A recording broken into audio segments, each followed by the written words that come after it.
Hi, my name's Lauren. I just met these ladies tonight, but I'm a huge fan of your husband, and everything you're going through, I just want to tell you that, like, it's okay. Yeah. It's okay. It's not okay, though. It's not okay. It's okay. It's okay because if they come back to me, I'll get them. I'm going to be liberated, and I'm What do going you to mean get by Oh, well, they? there's a 5-year defamation statute of limitations. But I don't know what you mean by they, like, by Oh, okay. Come on, I'll get you. Come on. Well, why do you think they're coming after you?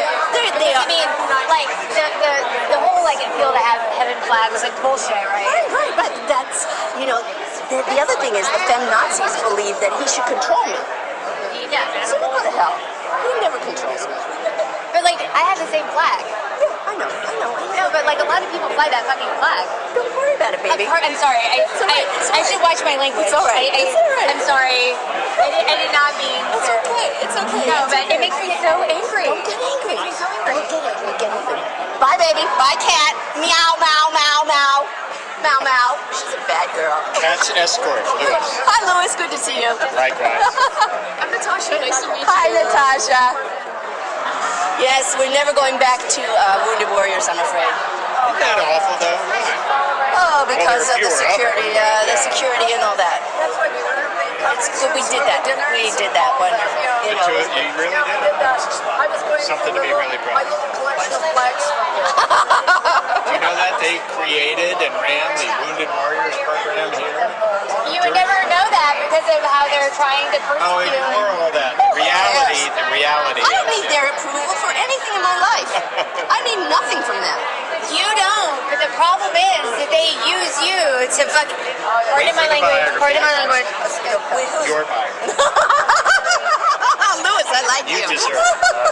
Thank you.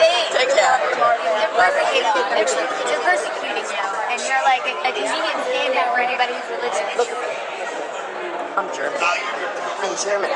My heritage is German. You come after me, I'm going to give it back to you. And there will be a way. It doesn't have to be now, but there will be a way. They will know. Just don't worry about it. God, you read the Bible. Psalm 27 is my song. Mine. Psalm 27. The Lord is my God and my rock. Of whom shall I be afraid? I love that you have that attitude because that's more of what we need. I was telling your husband, I was like, it should give you like a little bit of background. So I met him last year at this dinner, and I said to him, I was like, the country is so polarized. How do we repair that rift? And he's like, I don't know. It's not our role. And I told him this year, I'm like, for the past year, I remembered our conversation, and I looked at what happened to you and your wife, and I'm like, how is there any negotiating with the radical left? There's not. You cannot negotiate with the radical left. You have to just win. They feel. They don't think. No, but you have to win. And if we want to take this country back to like a godly place, to a moral place, that means that we actually have to just fucking. Pardon my language again. I'm so sorry. You know what I want? I want a Sacred Heart of Jesus flag because I have to look across the lagoon at the Pride flag for the next month. Exactly. And he's like, oh, please don't put up a flag. I said, I won't do it because I'm deferring to you. But when you are free of this nonsense, I'm putting it up and I'm going to send them a message every day. Maybe every week I'll be changing the flags. There'll be all kinds. I made a flag in my head. This is how I satisfy myself. I made a flag. It's white and it's yellow and orange flames around it. And in the middle is the word vergogna. Vergogna in Italian means shame. Vergogna. V-E-R-G-O-G-N-A. Vergogna. Shame on you. Anyway. Well, I just wanted to let you know you have a lot of people rooting for you. Thank you so much. That was Lauren Windsor with The Undercurrent, posing as a Christian Republican while speaking with Martha Ann Alito, the wife of Supreme Court Justice Samuel Alito. She vowed retribution to the media for its recent coverage of her flag scandal at the center of a very real legitimacy crisis at the highest court. Now, first off, notice how she gleefully explains that there's a 5-year statute of limitations for defamation cases, all of which suggests that she believes that she was defamed. Now, to be clear, I'm not sure what she thinks was defamatory. The issue at hand is that she flew multiple flags at multiple homes that were also embraced by insurrectionists on January 6th. She also claimed that she did it as the result of an argument with a neighbor, which, according to police reports, happened after the flag was already taken down. None of that is defamatory, and if she thinks it is, well, let's just hope that she's willing to pay attorney's fees for whoever she decides to bring to court once it's summarily thrown out. And yet, more broadly, notice how the stance here is defiance. She herself helped undermine the legitimacy of the Supreme Court, and there's no remorse, no embarrassment, no contrition. She just wants to get even. Hell, she wants to further exploit the courts, only now for her own financial gain. Imagine flying the same flag as insurrectionists in the immediate aftermath of the January 6th insurrection, and yet your first thought is, I regret nothing, better double down? Lauren then asks her whether there's any negotiating with the radical left as part of Lauren's persona, to which Alito replies, there's not. What that does, in effect, is eliminate any plausible deniability that she isn't a hard-right Republican. Perhaps she could have claimed that she was nonpartisan, or in the middle, or apolitical, not that we'd have believed any of it, but when she comes out and says that there is no negotiating with the left, it becomes clear that she views herself as not only being on the right, but actively hostile to those on the left.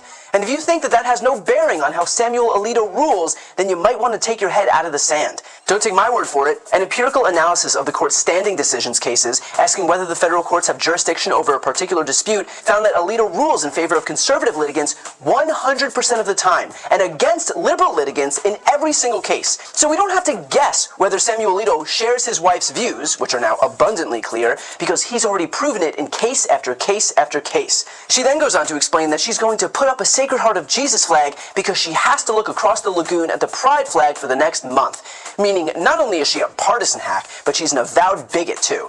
And not that it even matters, but I'm pretty sure Jesus wouldn't have had any issue with people of any sexual orientation loving each other, but I'm pretty sure he would take issue with someone like Martha Ann Alito exploiting his name to justify her bigotry. But there was one point that really stuck out at me. When she says that, she follows it up by saying that her husband said, oh, please don't put up a flag, and she said, I won't do it because I'm deferring to you. Which is interesting to me because Samuel Alito had initially told the New York Times that as an owner of their home, she makes her own decisions and I have always respected her right to do so.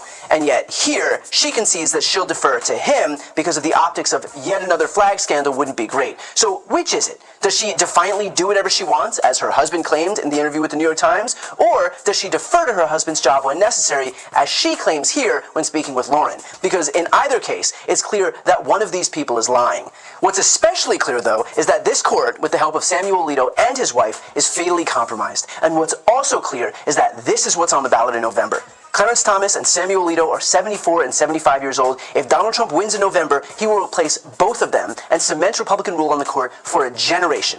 Even if you're not moved by Joe Biden, maybe you want to punish him, remember that this election is about so much more than Biden. This is about so much more than the next 4 years. This is about the highest court in the country for the rest of our lives. And with it, every decision on privacy, on contraception, on abortion, on democracy itself. If you are outraged about Samuel Alito and his wife defiantly flaunting their unchecked power in our faces, then remember that we can fix it in just a few months by electing Democratic majorities in all three branches of government.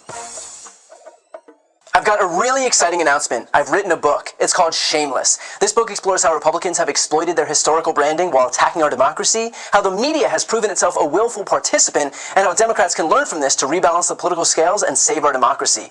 It has been a lifelong dream of mine to write my own book, and so I'd like to ask you to pre-order it by clicking the link right here on the screen. And if you buy within this pre-order period, your book is going to come with a signed nameplate. As you know, I've never had a single sponsor on my channel. I don't ask for money or anything like that, but if you're looking for a way to support me, this is hands down the best way to do it. So again, follow the link right here on the screen, and thank you from the bottom of my heart for pre-ordering Shameless. And as always, make sure to subscribe to see more of my content.